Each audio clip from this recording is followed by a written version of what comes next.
What if everything you thought you knew about Rob Reiner, beloved director, actor, family man, was a carefully curated illusion? What if, just 1 minute ago, his own brother finally cracked under the weight of silence and pointed a trembling finger straight at someone no one expected? Not the son everyone's talking about, not the accused who sits behind bars, but the one who's been eerily silent. Jake Reiner. Before we continue, please hit the like button, subscribe to the channel, and turn on the notification bell for updates. And now, everyone's asking the same terrifying question. Was Rob Reiner murdered by his other son? This story isn't just about a Hollywood legend gone too soon. It's not just about tragedy. It's about betrayal, family secrets, and a death that may have been more carefully orchestrated than anyone could imagine. Because when Rob Reiner and his wife Michelle were found brutally stabbed to death inside their $13.5 million Brentwood estate, all eyes turned to their troubled son, Nick Reiner. And why wouldn't they? He lived in the guest house. He had a long, public history of drug abuse, violence, emotional breakdowns. But while Nick became the scapegoat, another figure slipped quietly into the shadows. Jake Reiner, the clean-cut journalist, the golden child, the one who should have been grieving publicly, went completely off the radar. No press appearances, no statements, no social media tributes. And then the bombshell. Just 1 minute ago, Lucas Reiner, Rob's own brother, broke his silence. And what he said turned the entire narrative upside down. He didn't just mourn. He accused. And not just indirectly. He said something no one expected. If you think this is just about Nick, you're not paying attention. That was it. No elaboration. No clarification. But the damage was done. What did he mean? Was this a veiled warning? Or a direct allegation? And now, the public's spiraling. Because Lucas Reiner isn't just a grieving sibling, he's an insider. Someone who knows the family history, the whispers behind closed doors, the things we never saw in the tabloids. So what does he know that we don't? Let's go back. Not just to the murder, not just to the night Rob and Michelle's lives were taken, but to the weeks before, the years before. The history of a family torn between power and silence, fame and fracture. Because this story doesn't start with blood. It starts with pressure. The pressure to be perfect. From the outside, Rob Reiner's life looked like a movie he might have directed. Beautiful estate. Loving wife of over 40 years. 3 children, including the promising young journalist Jake and the redeemed creative son Nick. But behind closed doors, that picture wasn't just flawed. It was fracturing. Nick had spent years in and out of rehab. His rocky relationship with Rob was no secret in certain Hollywood circles. There were screaming matches at family dinners, property disputes, money troubles, alleged threats, and a pattern of quietly covering it all up to protect the Reiner brand. Jake, on the other hand, was the favorite, the public one, the media-savvy one. While Nick spiraled, Jake rose. Landing reporting gigs, producing slick interviews, getting praised for his professionalism and charm. But here's where it gets uncomfortable. Rob and Michelle allegedly kept their estate finances separate from Nick, but gave Jake full access to multiple family trusts. Why? And now, as we unravel what's been hidden for so long, we're left asking, was Jake's role in the family as innocent as it looked? Or was it something far more calculated? Let's be blunt. People don't just vanish in moments like these. Yet Jake did. Even while his parents' deaths were splashed across every news outlet in America, Jake Reiner said nothing. He didn't appear at the first memorial vigil. He didn't post any condolences. He didn't even return calls from friends. It wasn't just silence. It was deliberate absence. And that's when people started whispering. Did he know something? Was he hiding something? Or worse, was he involved? Because here's a twist. A neighbor's Ring camera reportedly caught a man matching Jake's build leaving the Reiner property just 45 minutes before police arrived. And guess what? That footage gone. Deleted. Corrupted, they said. Convenient, right? But that's just the beginning. Because now, investigators are going back over everything. Every call, every message, every financial transaction. And the evidence they're finding? It's raising eyebrows in all the wrong places. Massive transfers from Michelle's private accounts, made just days before her death. Conflicting witness statements about who was really at the estate that weekend. And whispers, yes, whispers, that Michelle was planning to cut someone off. We don't know who. But we know Jake was present the day before she met with her attorney. And now she's dead. It would be a conspiracy theory if it weren't unfolding in real time. Because when Rob's brother said, "You're not paying attention," it wasn't just a rebuke. It was a warning. And as we dig deeper, chapter by chapter, into the crime scene, the family secrets, the power plays, and the voices being deliberately silenced, we'll uncover the chilling truth that sometimes the cleanest hands hide the darkest stains. And that in the house of a Hollywood icon, the scariest villain might not be the one in the news, but the one just outside the frame. But what comes next will change everything. And no one saw it coming. So what did come next?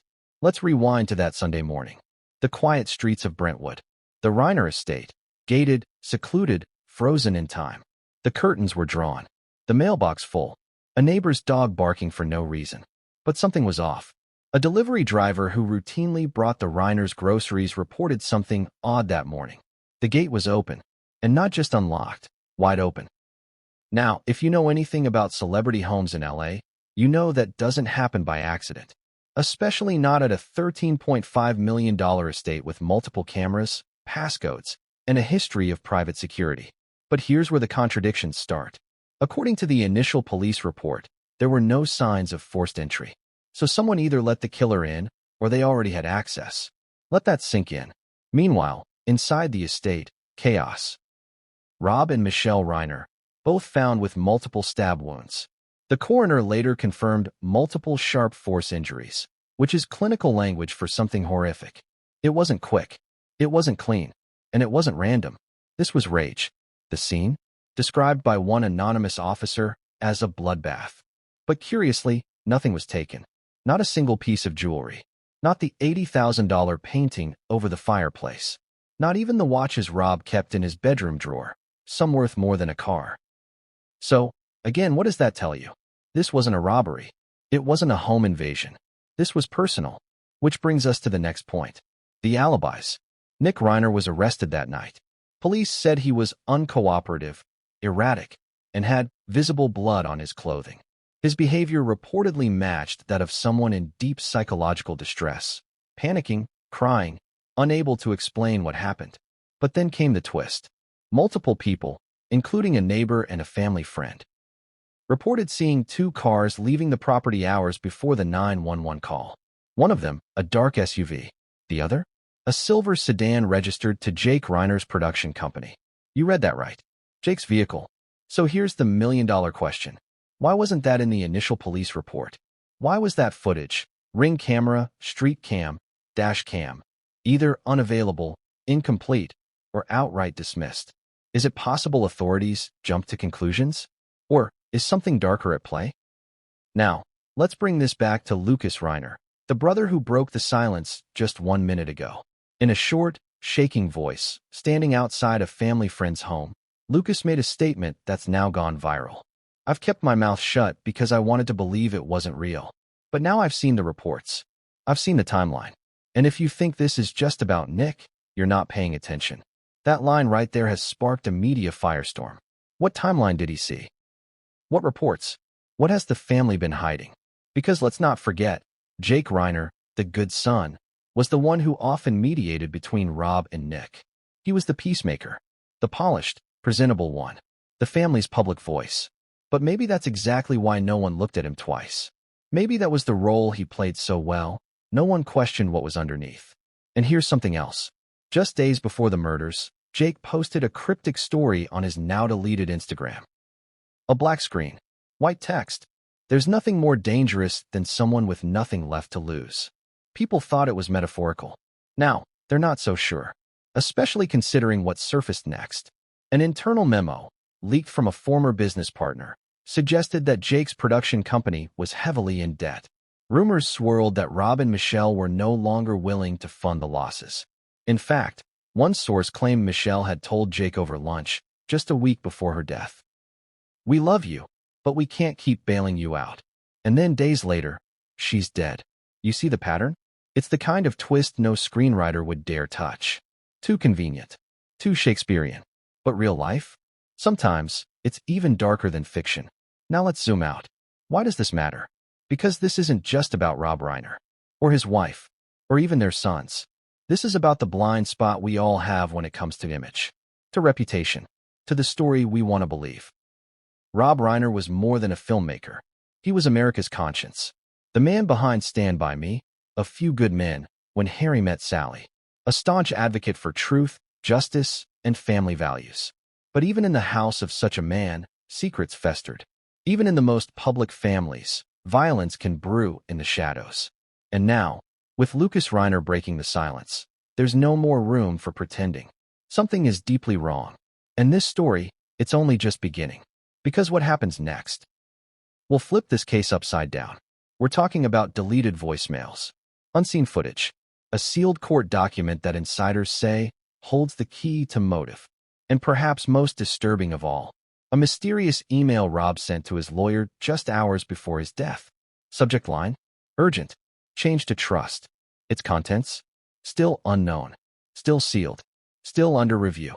But that's not even the wildest part. Because buried within the estate, beneath the floorboards of the guest house, detectives uncovered something that wasn't supposed to exist. A safe. Locked. Hidden. Unregistered. And what they found inside, let's just say, it left one officer pale. And when that gets revealed, publicly, it could answer the biggest question of all. Not just who killed Rob and Michelle Reiner, but why. And when that truth comes out, it will shake more than just the Reiner family. It could shake Hollywood. It could shake the justice system. It could shake everything we thought we knew about the line between fame and fear. Because in this story, no one is safe. Not the accused. Not the accuser. And definitely not the truth. So buckle in. Because the next chapter? It starts with a voice you were never supposed to hear. And it ends in a place no one dared to look. Did you ever notice how a single voice can change everything? One breath. One pause. One word said too slowly or too calmly. Because before the headlines, before the press conferences, before the arrests and accusations, there was a phone call. A call placed in the dead of night. A call the public wasn't supposed to analyze this closely. A call that may hold the first crack in the entire story. The 911 call. Now let me ask you something, and be honest with yourself. If you walked into your parents' home and found them brutally stabbed to death, what would your voice sound like? Would you be screaming? Hyperventilating? Barely able to form a sentence? Or would you sound composed? Because that's where this gets uncomfortable. The caller identified himself as Nick Reiner. The same Nick Reiner who would later be arrested. The same Nick Reiner who prosecutors say snapped. The same Nick Reiner the public was told to focus on. But when the audio leaked, quietly, briefly, before being scrubbed from several platforms, listeners noticed something strange. Nick didn't scream. He didn't sob uncontrollably. In fact, at moments, he sounded almost restrained. Not calm exactly, but controlled. And that raised eyebrows. The dispatcher asks him to confirm his location. He answers immediately. No hesitation. No confusion. No "where am I?" panic. Then comes the question that stops everyone cold. Are they breathing? There's a pause. A long one. Too long. And then Nick says something chilling. I don't think so. Not no. Not they're gone. I don't think so. Why phrase it like that? Was he unsure? Or was he buying time? And here's where it gets darker. The dispatcher instructs him to perform CPR. Nick refuses. He says, and this is important, there's too much blood. Now, to be clear, no one is saying a traumatized person should act rationally. Shock does strange things to the brain. Panic doesn't follow rules. But first responders later noted something unsettling. By the time police arrived, Nick's clothes had blood on them. But not in the pattern you'd expect from someone attempting to help. No smeared handprints. No chest compression transfer. No frantic contact. It was splatter. Passive contact. As if he had been near the bodies, but not actively trying to save them. So the question becomes unavoidable. What exactly was Nick doing before he called 911? And just as important, what was he doing before he arrived at the main house? Because remember, Nick lived in the guest house. Separate entrance. Separate cameras. Separate timeline. According to Nick, he heard a noise. Went to check. Found his parents. But here's the contradiction. A neighbor reported hearing raised voices hours earlier. Not one voice. Two. One male voice older. One male voice younger. Both angry. And then silence. Now think about this. If Nick snapped in a sudden rage, as prosecutors later suggested, why would there be an argument hours before? Why wouldn't the violence be immediate? Why the gap? Unless the person who argued wasn't the person who made the call. And that brings us back to the 911 audio. There's a moment, right near the end of the call, that almost no one noticed at first. The dispatcher says, "Sir, is anyone else in the house with you?" Nick responds, "No." Then, very faintly, you can hear the dispatcher mutter something off mic. It's barely audible, almost lost under static. But audio engineers who enhance the clip say it sounds like this. That's not what I'm seeing. Not what I'm seeing. Seeing where? On a system? On a location tracker? On a camera feed? We don't know, because that part of the call was never officially released. And when journalists asked for clarification, they were told the dispatcher misspoke. But dispatchers don't misspeak lightly. And then there's the timestamp. The call came in at a time that doesn't align cleanly with the estimated time of death. Medical examiners quietly adjusted the window. First it was midnight to 2 a.m. Then it became 10 p.m. to 1 a.m. Why keep moving it? What were they trying to fit? Or who? And here's something else that almost slipped through the cracks. Phone metadata shows Nick's phone had been stationary for nearly 40 minutes before the 911 call. Not moving between buildings. Not pacing. Stationary. So where was he standing? In the guest house? In the main house? Or somewhere else entirely? Because the data doesn't match his statement. And when detectives pressed him on this during questioning, before his arrest, Nick reportedly broke down and said something strange. "I wasn't the first one there." Let that sit. Not, "I didn't do it." Not, "I found them." "I wasn't the first one there." Who was? When asked to clarify, Nick went silent. His lawyer cut the interview short. And from that moment on, the narrative hardened. Nick became the story. The troubled son. The unstable addict. The convenient answer. But what if that was exactly what someone wanted? Because while the world zoomed in on Nick, someone else quietly vanished from the timeline. Jake Reiner. Remember him? The polished one. The journalist. The brother who knew how narratives work. Jake's phone records show something interesting. A call placed at 10:41 p.m. Outgoing. Duration, 22 seconds. Recipient, unknown. Burner number. Then nothing. No activity for hours. Not until after police arrived. So let me ask you, why would a grieving son go dark at the exact moment his parents are being killed? Why would a journalist, trained to document, to react, to report, disappear completely? And why, when police later asked Jake to voluntarily provide his phone, did it take him 3 days? 3 days is a lifetime in digital forensics. And by the time it was handed over, large sections had been wiped. Accidentally, his attorney said. Convenient, right? Now, back to the 911 call. There's another detail most people missed. Nick repeatedly refers to Rob and Michelle as they. Not my parents. Not my mom and dad. They. It's subtle, but language matters. In moments of extreme stress, people often revert to emotional identifiers. Mom.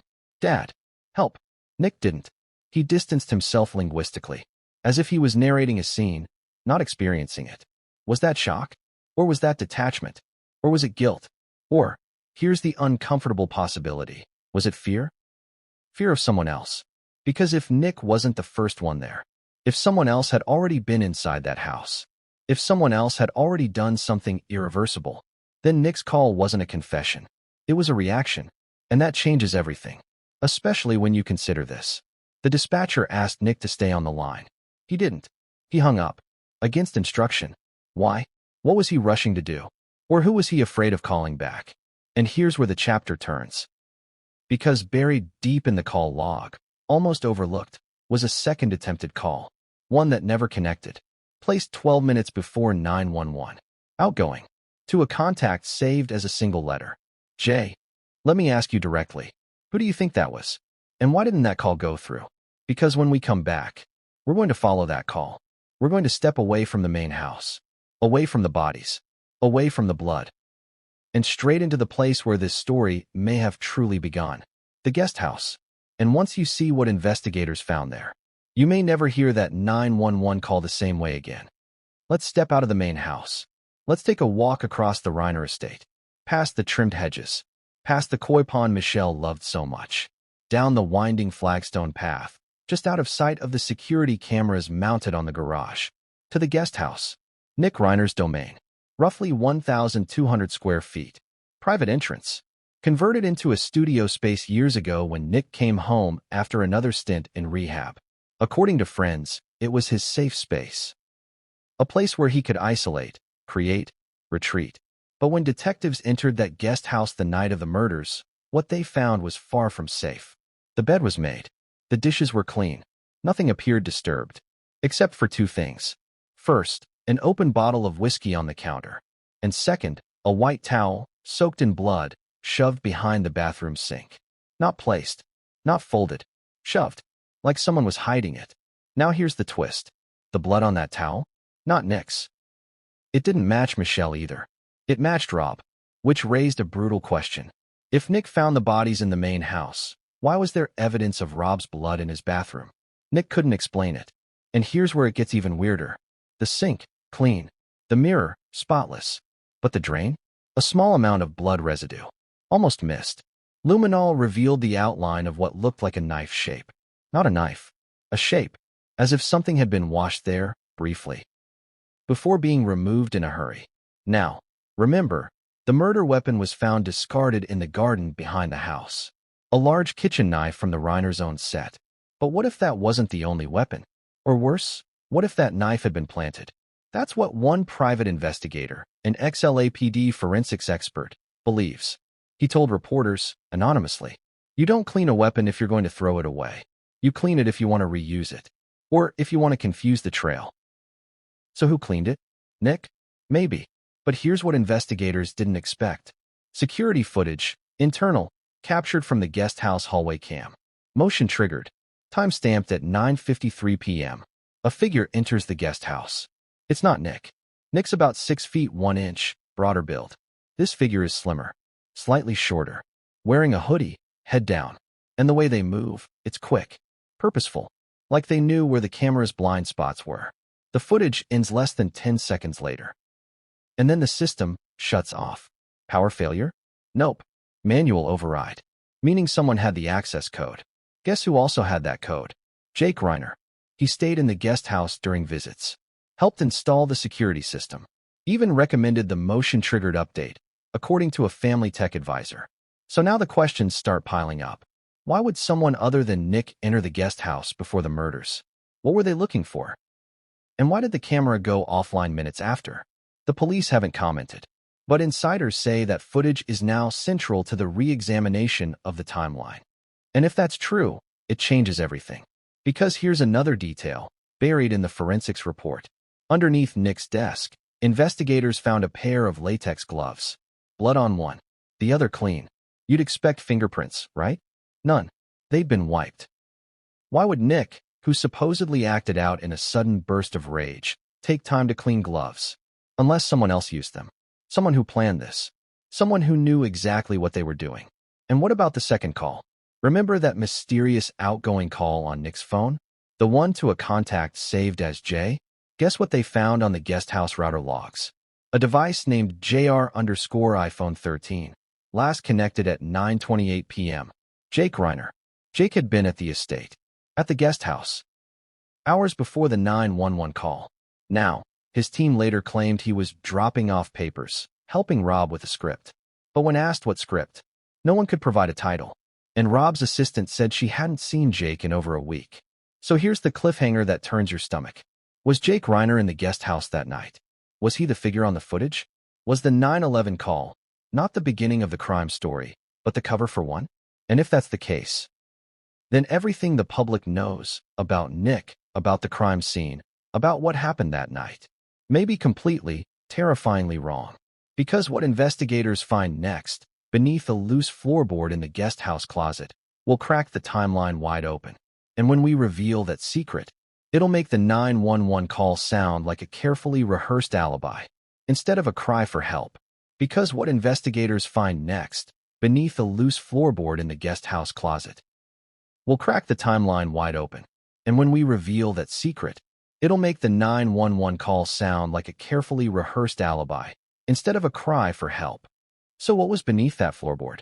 Let's step into that moment with the detectives. 2 days after the murders, The scene has been processed, the main house sealed off, the media storm boiling outside the gates. But something still isn't adding up. The security system logs. The motion-detected footage with a mysteriously cut-off feed. The device name linked to Jake Reiner's iPhone. The gloves under Nick's desk. Something's off.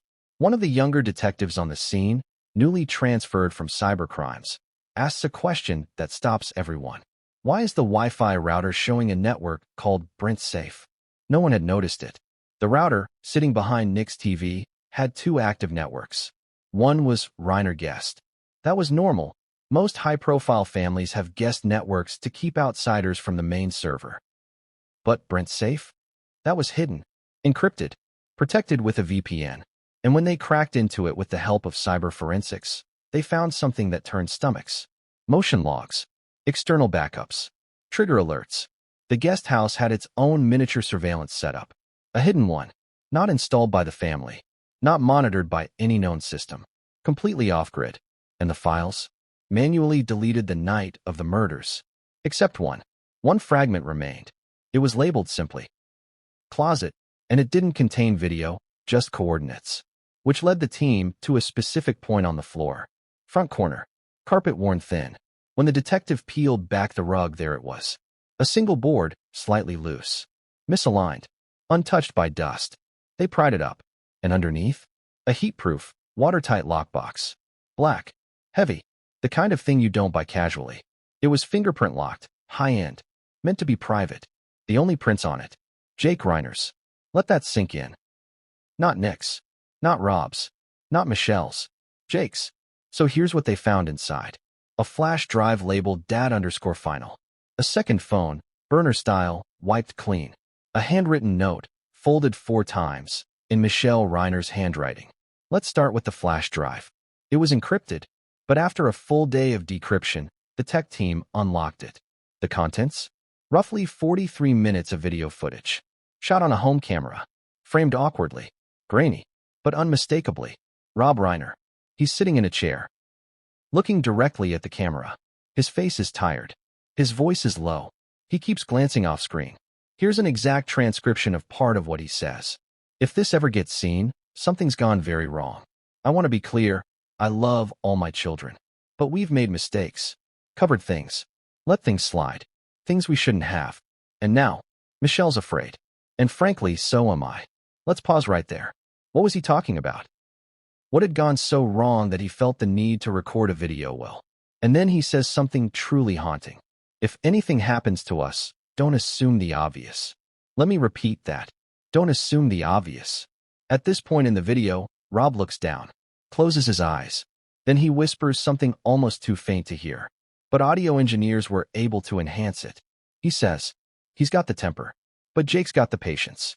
Let that rattle around your brain for a second. He's talking about Nick's temper, but Jake's patience?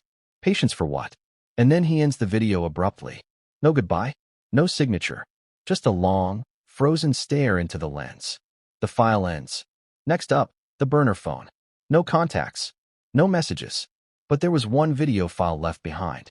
A single clip, 16 seconds. It's a shot of a dark driveway. The camera is shaky, someone's filming from behind a fence. And just barely, you can make out Rob and Jake arguing in front of the guest house. No sound, just gestures. And then, Rob points toward the main house, slams the door, and walks away. Jake stays standing there, alone, still, looking dead into the direction of the camera. And that's where the clip ends. Now let's talk about the note. It's just 3 sentences long, scrawled, clearly written in a rush. Here's what it says. Rob is trying to protect Nick, but I can't live like this. He said he'd speak to Jake, but I think it's too late. If we're gone, don't believe a word from either of them. Signed M. 3 sentences. But they tell us everything. There were 2 versions of truth inside that home. Rob, trying to protect a volatile son with a troubled past. Michelle, fearing a polished son with a hidden agenda. And both of them, dead. So ask yourself this. If Rob feared for his family, if Michelle feared both of her sons, if Jake's fingerprints were on that box, if the video will pointed toward someone with patience, then what do you believe? Who's the real threat? Because when detectives went back into the guest house and examined every inch of the room, walls, floor, ceiling, they found something else. Tiny scratch marks along the back of the closet wall. Fresh, like someone had moved something, or someone had tried to pry their way in or out. And that's when a theory started to form. One no one wanted to say out loud. What if the guest house wasn't just where the story ended? What if it's where it started? Or worse, what if it was always the center of the operation? Because if Jake had a hidden surveillance system in Nick's living quarters, if he knew the exact location of cameras, if he entered and left without being captured, then maybe, just maybe, he wasn't just a bystander. He was watching, planning, waiting, and the next piece of evidence would confirm everything. A hard drive buried in Jake's garage, discovered weeks later by a contractor during renovations. And what's on that drive? Well, let's just say, the footage on there will take us into a whole new realm of motive. Because next, we're going to dissect the final days of Rob and Michelle Reiner. And when you see what they were doing, who they were meeting, and what they were preparing to change, you'll understand exactly why someone wanted them silenced. And fast. But what came next would drag a third name into the circle of suspicion. And no one, not even the police, was ready for that. So now we have a box buried in a floor, a video will, a burner phone, and a bloodstained towel that shouldn't be there. But all of that was just the surface.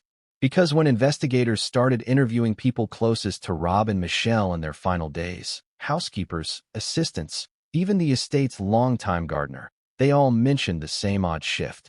A sudden change in mood, tension, paranoia, and above all, secrecy.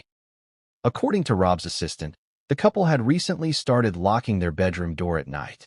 That might not sound strange to most people, but here's the kicker. They never locked that door. Not once in 30 years. This was the kind of home where kids could walk in at any hour, where staff had access to nearly every room. It was open, relaxed. Until recently, Michelle had even requested upgraded locks for the main house. Deadbolts, security reinforcements, but only for the inside doors. Why would someone secure the inside of their home? Unless they were afraid of someone already in it. Which brings us back to the guest house. Because the gardener, who had been with the family for over a decade, told detectives something chilling. He said Michelle had recently asked if there were any way someone could enter the main house without going through the front. Crawl spaces, tunnels, vents. She wanted to know if someone could move undetected. At the time, he brushed it off. Thought maybe she was just being cautious. But now, it's clear. She felt watched. And the more we look at the guest house, the more that feeling makes sense. Because the BrentSafe network didn't just cover the guest house. Its range extended, just barely, into the east wing of the main house. Which meant, if someone wanted to monitor certain rooms in the estate, say, Rob's study or Michelle's bedroom, they could do it from the guest house. And here's where it gets darker. A laptop was discovered hidden under the bed in the guest house. Wiped, cleaned, factory reset, but not before a backup log was extracted from the router. It showed connection to 2 remote cameras.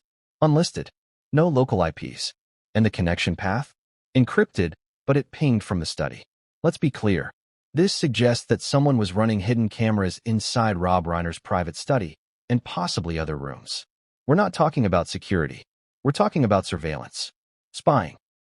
Someone was collecting footage. But for what? Blackmail? Insurance? Or premeditation? This is where the story starts to split in two.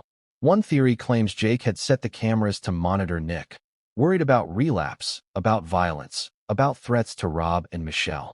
A kind of silent watchtower. But that doesn't explain why the feeds extended into the main house. Why there were no records of concern filed. Why nothing was shared with authorities. And it definitely doesn't explain what was on the second flash drive found in Jake's locked filing cabinet during a quiet search of his home. That flash drive, labeled client_package, contained several folders. One stood out. It was labeled MR. Inside, dozens of screenshots. Still frames from what appears to be security camera footage captured at night. All of Michelle. Some of her walking. Some of her reading in bed. Some of her undressing. No audio. Just images. The timestamps don't lie. They were captured after the main security system logs stopped recording, meaning someone set up external equipment. And if Jake was behind that, what was he doing with private surveillance of his own mother? And why did he store them on a drive labeled client_package? Who was the client? That's the question that caused even hardened detectives to pause. Because the implication isn't just that Jake was watching. It's that he may have been sending these images to someone else. Someone who paid, or someone who threatened. Either way, it opens a whole new motive. Money, blackmail, power. But here's the most disturbing theory. What if Jake wasn't working alone? Because when detectives re-examined bank records linked to Jake's LLC, they found a series of recurring payments to a name that hadn't come up before. Jordan K. Malone, a former private security consultant, disgraced. Lost his license in 2019 after being caught planting illegal surveillance equipment in a political scandal. And guess what? Malone's known alias when booking travel? J.K. Reiner. That's right. He used Jake's initials and surname. That's not just coincidence. It's intent. Jake Reiner may have hired someone with a history of installing illegal cameras, someone who could slip in, avoid detection, and vanish. And Malone hasn't been seen since the night of the murders. He boarded a flight to Mexico 24 hours later. Disappeared. Interpol issued a minor warrant, but he's since gone underground. So now the picture gets even darker. A family torn apart, a son accused, another in the shadows, and a third-party name, known only to the darkest corners of private intelligence. So the guest house? It's not just a room. It's a nerve center, a surveillance hub, a place where someone orchestrated an invisible war. And maybe, just maybe, a murder. Because the moment police opened that floorboard, the moment they saw Michelle's handwriting, the moment they watched Rob's final video, they realized something horrifying. This wasn't a case of sudden violence. It was a slow burn. A betrayal carefully calculated, silently executed, and ruthlessly hidden in the walls of a home everyone thought was safe. But what happens when someone outside the family finds out? Because that's exactly what happened next. A close family friend. A fellow director. He received something in the mail, an anonymous package. No return address. No note. Just one thing inside.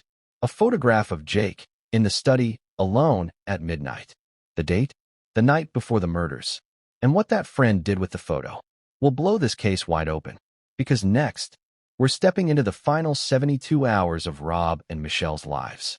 And what they were planning to do that week might have been the trigger for everything that followed. And what they were planning to do that week might have been the trigger for everything that followed. But who was the one person everyone pointed at the moment the blood was still drying on the floor? Nick Reiner.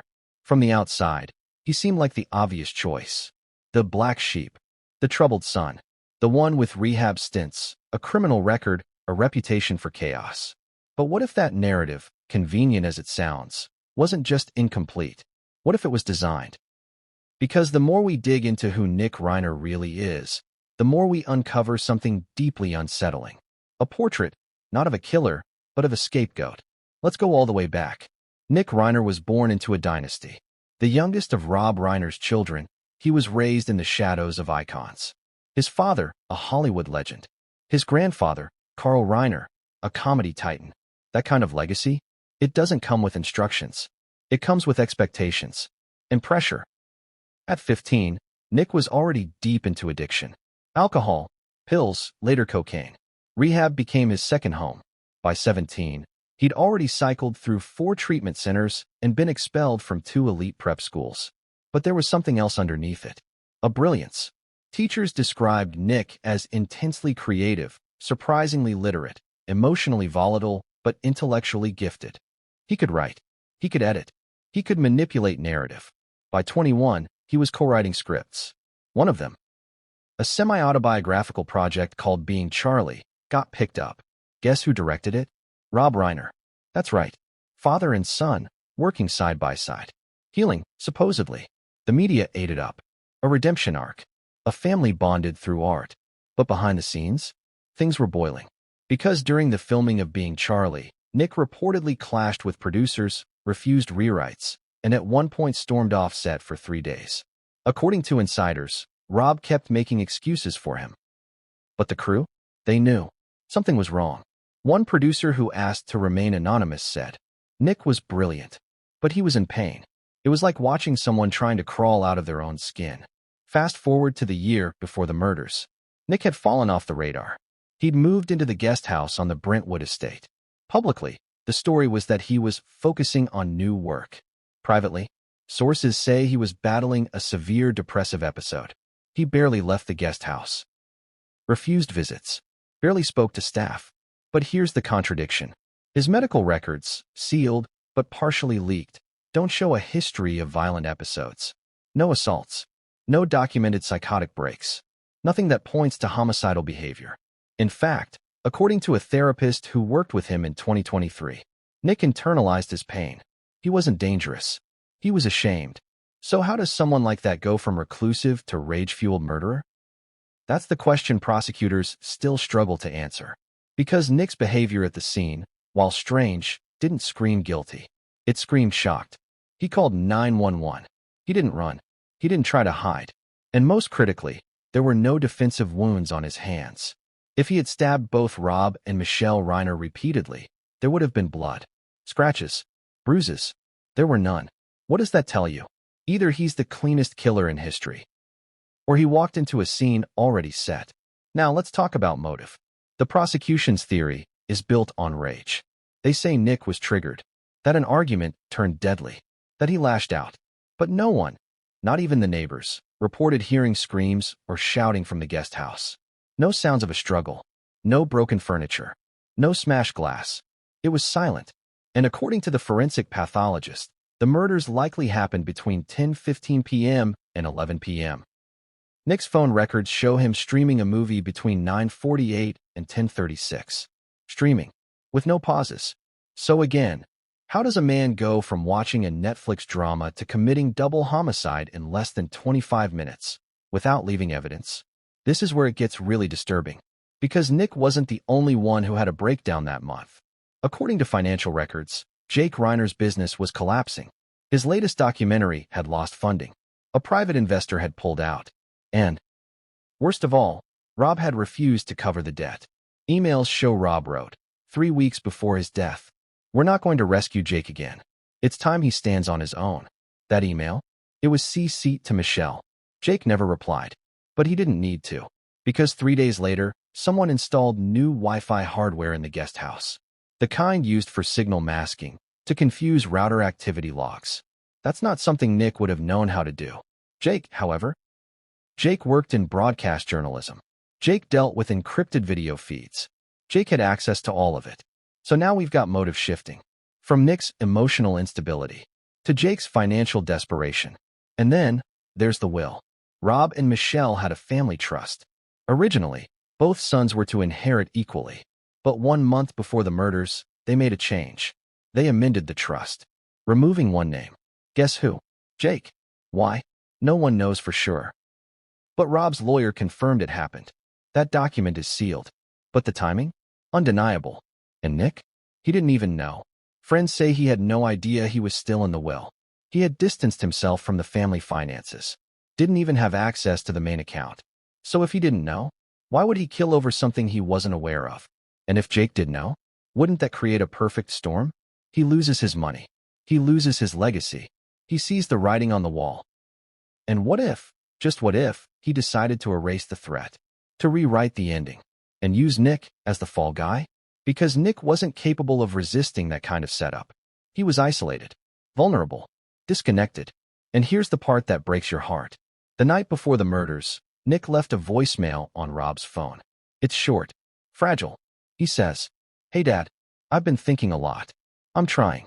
I know I messed things up, but I just want you to be proud of me again." That message was never heard by Rob, because he was dead the next night. And the phone? Found destroyed. Smashed beyond repair. By who? No one knows. But when investigators scanned the backup logs, guess whose number accessed Rob's voicemail account from a third-party app? Jake's. So let's bring this full circle. Who is Nick Reiner? He's the broken son, the rejected son, the quiet one who spent his life trying to crawl out from under the weight of family. But maybe, just maybe, he's also the innocent one. And if that's true, then the real killer isn't the one behind bars. He's the one still sitting behind a microphone, playing the role of the grieving son. The one who knew how to control the narrative. The one who watched, who waited, and who, according to a sworn deposition from Rob's private lawyer, was scheduled to be written out of the trust entirely by Monday. But Rob and Michelle didn't live to see Monday. They died on Sunday. So what comes next? We go back into the main house. Back to their final hours. Their last meeting. Their final message. Because someone knew they were changing everything. And someone made sure they wouldn't get the chance. Because someone knew they were changing everything. And someone made sure they wouldn't get the chance. But what did Rob and Michelle Reiner actually do in their final days? What did they say? Who did they meet? What were they planning that was so important? Someone might have wanted to stop it. Let's rewind the clock. 5 days before the murder. It's Tuesday. Rob and Michelle are seen having brunch at the Ivy, a popular celebrity spot in West Hollywood. Nothing unusual there. But here's what stood out. They weren't alone. With them sat Annette Berman, a family trust attorney. Not Rob's regular lawyer. Not Michelle's. Someone new. Someone discreet. Annette has since refused to speak publicly. But a source familiar with her appointment calendar confirmed. She met with Rob and Michelle for exactly 94 minutes that morning. The subject? An urgent change to the Reiner estate plan. That's 5 days before they were killed. Then it gets stranger. On Thursday, Michelle cancels a hair appointment she never misses. Her stylist, who's been with her for 18 years, gets a voicemail. Something came up. Family thing. I'll call you next week, promise. That night, she has dinner with Rob alone. No kids. No friends. Just the two of them. They order in. From the same Italian place they always use. But the delivery driver reports something odd. He hands the food off to Rob, and Rob doesn't say a word. Just takes the bag. Walks back inside. No tip. No eye contact. Nothing. That was not normal. Rob Reiner, the guy known for big smiles and loud thank yous, suddenly cold. Distracted. Numb. What was going on? Here's what we now know. According to security logs, Rob spent nearly 3 hours that night in his office. On his private line. No cell. No speaker. Just the landline. And one of the numbers he called? A blocked Washington, D.C. number. Registered to a Senate subcommittee on media integrity. What was that about? No one's talking. But Michelle's assistant, who later cooperated with police, said she heard Rob say one chilling phrase that night while on the phone. We're ready to hand it over if it comes to that. Hand what over? A file? A report? Evidence. The next day, Friday, Michelle visits their family safety deposit box at the Beverly Hills branch of a private banking institution. What she took out is sealed under court order. But bank logs confirm she removed something. Not placed. Removed. The same day, she met with a friend at a quiet cafe in Laurel Canyon. A friend who, only days after the murder, turned over a sealed envelope to police. It was from Michelle. Inside, a letter. Handwritten. Paranoid. Fearful. It said, there are things Rob doesn't want to believe, but I can't ignore them anymore. If we disappear, don't ask questions. Look inside first. Again, look inside first. It's not metaphor. She meant the family, the house, the people closest. That same evening, Friday, Rob and Michelle did something they hadn't done in over 6 months. They had a family dinner. All 3 children invited. Jake, Nick, and Tracy, Michelle's daughter from a previous relationship. Only 2 showed up. Nick, who reportedly arrived late, quiet, eyes red. And Tracy, who said Rob seemed distracted but determined. Jake never came. Claimed he had a production call. Never showed. Never texted. Here's what Tracy told investigators. It felt like a goodbye dinner. I can't explain it. Like they were trying to give us one last normal night. The next day, Saturday, Rob spent almost the entire day in his study. We know this because the housekeeper saw him there at 9:10 a.m. She offered coffee. He declined. Michelle, meanwhile, was in and out of the bedroom. On her phone. Pacing. At 2:38 p.m., the house alarm briefly triggered. Zone 6, rear service door. It shut off after 12 seconds. No break-in. Was it a glitch? Or someone testing the alarm? The Reiners didn't call the company. They just reset it from the panel. But they didn't know. The panel had been remotely accessed earlier that week by someone using a masked IP address linked to a network associated with Jake Reiner's production company. So now you're seeing the setup. Tension. Silence. Mistrust. Preparations. They knew something was coming. And maybe they knew who was behind it. Here's what really burns. At 5:47 p.m. on Saturday, Rob opened his encrypted cloud folder and uploaded a single file. Reiner Legacy _final.mov. It was the same video found later in the guest house floorboard safe, which means he recorded that message, his final words, and backed it up before he died. He knew the threat was real. But then, at 7:14 p.m., Michelle's phone received a message. Unknown number. Just one sentence. You won't like what you find. That message has never been traced. Burner number. No owner. But it's chilling, isn't it? Because hours later, Michelle tried to call her sister. Missed connection. She left no voicemail. At 9:18 p.m., she sent her final text message to her friend in New York. We were wrong. It's not who we thought. Let that twist. We were wrong. It's not who we thought. So who did they think? Nick? Jake? Someone else? And who did she realize? That text, sent just before the murders, tells us this wasn't some sudden, random act of violence. This was the end of a process. A plan. Someone had worked their way in, manipulated the tension, confused the loyalties, played one brother against the other. And maybe, just maybe, Rob and Michelle figured it out. Only when it was already too late. Because at 10:06 p.m., all digital activity in the house went silent. Phones off. Laptops offline. Wi-Fi disabled. Lights in the hallway flickered once, according to the smart home logs. Then darkness. And by the time the 911 call came in, they were already gone. So what did the Reiners learn in their final hours? What were they preparing to expose? And what was so dangerous, so damning, someone would kill to prevent it? The answer may lie in the video Rob left behind. But there's something else, something the public doesn't know. That video wasn't the only one he recorded. There's a second file. It's password protected, encrypted beyond current police capabilities. And its title? TrustNoOne.mp4. Whatever is in that file, whatever Rob tried to say, could change the case forever. And only one person is believed to know the password. A person who's been missing since the night of the murders. A person spotted in Mexico 3 days later. A person connected to both sons. And when that person resurfaces, he'll bring with him the truth Rob and Michelle didn't live long enough to share. And it all started with one name. A man who once installed a hidden camera. A man who vanished without a trace. A man whose reappearance will drag Jake Reiner back into the spotlight and force the world to ask the question no one dared to speak aloud. What if the wrong son is in jail? What if the wrong son is in jail? The public had been asking that question in whispers. Online forums, Reddit threads, Discords full of amateur sleuths, YouTube comment sections. But then, one man finally said it out loud. Lucas Reiner, Rob's younger brother. The quiet one. The one who, for nearly a month after the murders, didn't issue a single public statement. No tweets. No interviews. Not even a funeral eulogy.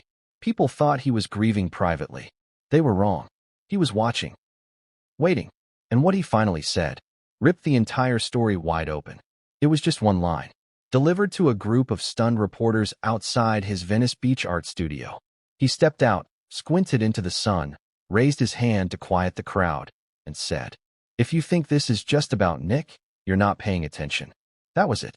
He turned, walked back inside, didn't take questions, and the silence that followed, louder than any scream. Because let's be honest, Lucas Reiner isn't just anyone. He's Rob's only sibling. He's the uncle who attended every Reiner holiday gathering for 2 decades. He knows the dynamics. He knows Jake. He knows Nick. And for him to drop that line, it wasn't a slip. It was a warning. So let's rewind and ask the question everyone else avoided. Why did Lucas stay quiet for so long? Because according to multiple family friends, he knew something. Something he tried to share weeks before the murders and was shut down. Back in April, 3 months before the murders, Lucas and Rob had a falling out. It wasn't public, but the emails tell the story. We obtained exclusive excerpts through a source close to Lucas. Here's one of them, dated April 3rd. Rob, I've tried to stay out of this, but I'm telling you now as your brother, don't ignore the red flags. Michelle sees them. I see them. You're too close. Don't let loyalty blind you. Rob never replied. The red flags? Jake. According to Lucas, Jake had been increasingly manipulative in the months leading up to the murders. He was always around, Lucas wrote. Always checking in. Too perfect. Too polished. At first, Rob took comfort in it. After all, Jake was the successful one. The stable one. The one who hadn't crashed into rock bottom like Nick. But Lucas saw something else. He saw control. One friend of the family said Lucas confided that Jake had quietly isolated Rob and Michelle from outside influence, that he would schedule appointments for them, take over their calendar, screen their calls. Sound paranoid? Maybe. Until you consider what happened just 3 weeks before the murders. Lucas visited the estate. He hadn't been there in nearly a year. When he arrived, the housekeeper wouldn't let him in. She said Rob wasn't taking visitors, that he was tired. Lucas later told friends, "I could hear them inside." Michelle's voice. Rob's. It wasn't tiredness. It was fear. 2 days later, Lucas sent another email. "I'm not going to stay silent. If something happens to you too, I won't let people believe the wrong thing." It was almost prophetic. And when the news broke, Rob and Michelle murdered, Nick arrested, Jake silent, Lucas went dark. No appearances. No press. No family statements. Because he didn't believe it. He didn't believe Nick did it. And more importantly, he didn't believe Jake was innocent. Here's the detail no one noticed at the time. At Rob and Michelle's private memorial service, held under tight security at a friend's Malibu home, Jake Reiner gave a eulogy.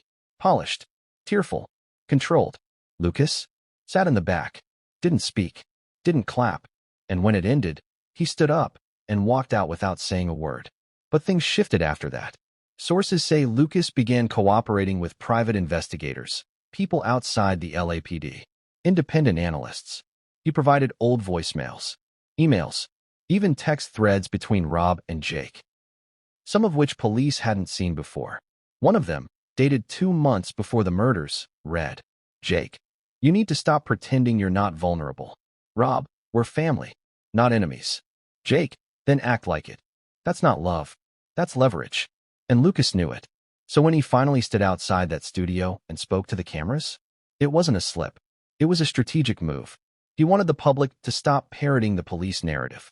He wanted you to start looking closer. And when reporters tried to follow up the next day, they found a typed letter taped to his front gate. It read, "There is more than one kind of violence. Some wounds aren't made with knives. And if this family wants healing, the truth needs to come out, no matter how ugly it is." And beneath that, a name. Signed, Lucas Carl Reiner. Full name. Full signature. Like a declaration of war. And from that moment, the internet exploded. Hashtag Justice for Nick started trending.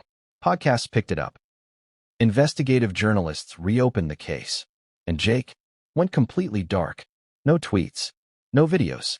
No public appearances. He knew what was coming. Because Lucas wasn't done. He began releasing documents, anonymously at first, through leaks, call logs, security camera screenshots, portions of Rob's will draft. All of it pointed to one thing, that the public had been sold a lie, that Nick was a tragic figure, but not a murderer, that Jake had motive, access, and the intelligence to make it look like his brother snapped.